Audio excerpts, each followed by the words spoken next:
Karen Ehman is a speaker and author who has written over a dozen books and study guides in the past 20 years. She frequently addresses topics that are overlooked but are vital to Christian living. Her newest book, When Making Others Happy is Making You Miserable, How to Break the Pattern of People-Pleasing and Confidently Live Your Life, looks at how constantly saying yes to others can stand in the way of saying yes to God and His greater plan and purpose. Please welcome Karen Ehman. For those who maybe don't know a lot about your story, maybe we can just begin there with your faith journey. Sure. I was raised in the Midwest state of Michigan. I still live right in the middle of the mitten. We like to refer to Michigan as the mitten.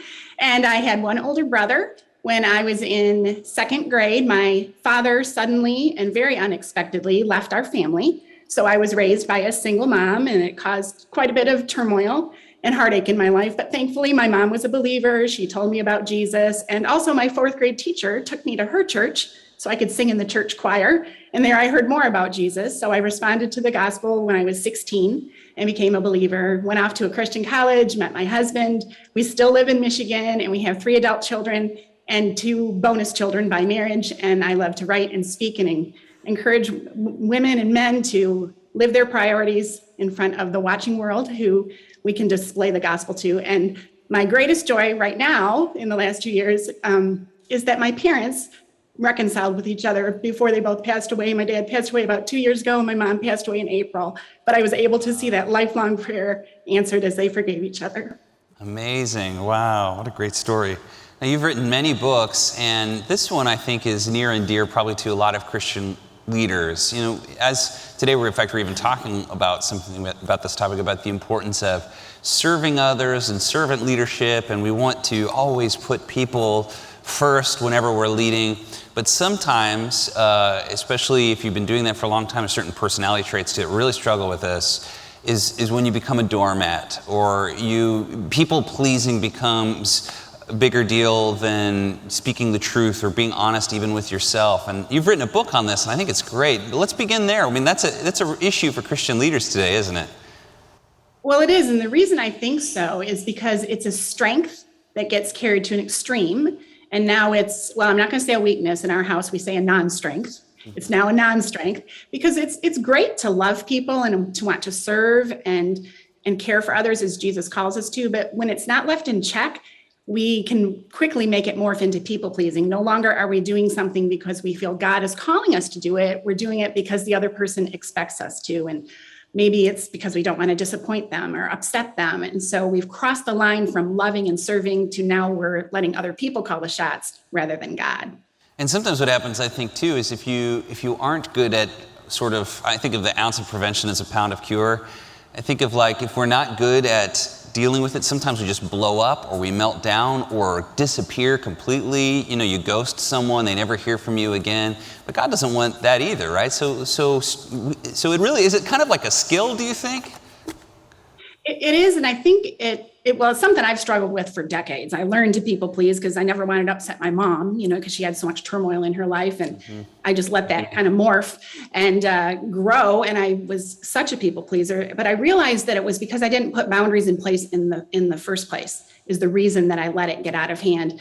There's an old saying out there that you teach people how to treat you, and it's very, very true. We teach them by our behavior, by our response time, by how we run in and rescue them all the time. We've taught them that it's okay to people please us because we're just going to respond and rescue them when they need it. Mm-hmm. Yeah, it's interesting too. I think in an age of cell phones and social media too, it's almost like we don't have enough real conflict. Like all the conflict we have is very safe, and so it makes it easy to be kind of a jerk.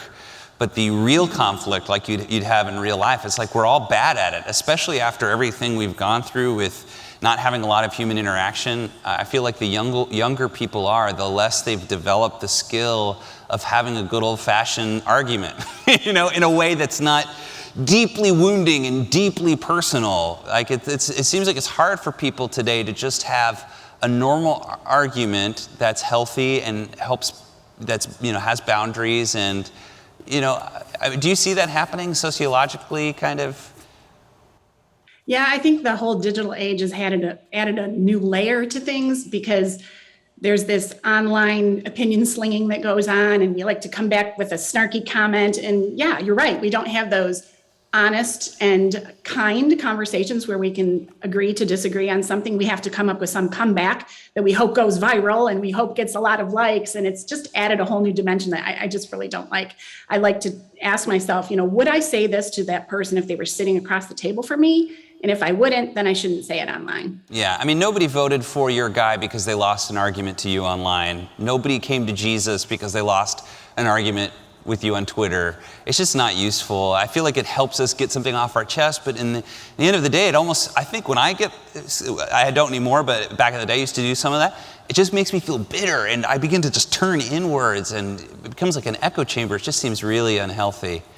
And I wonder too if a lot of that's just because we're not good at having real conflict in our real lives with people that we're actually doing life with. Right, and I think there's this false notion out there that if you have a conflict with someone, then you can't have a relationship with them. Like, you certainly wouldn't be friends with someone that voted for the other guy or the other gal, right?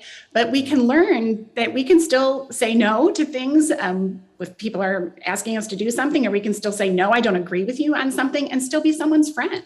Is there any trick to saying no without hurting someone's feelings that you can give people?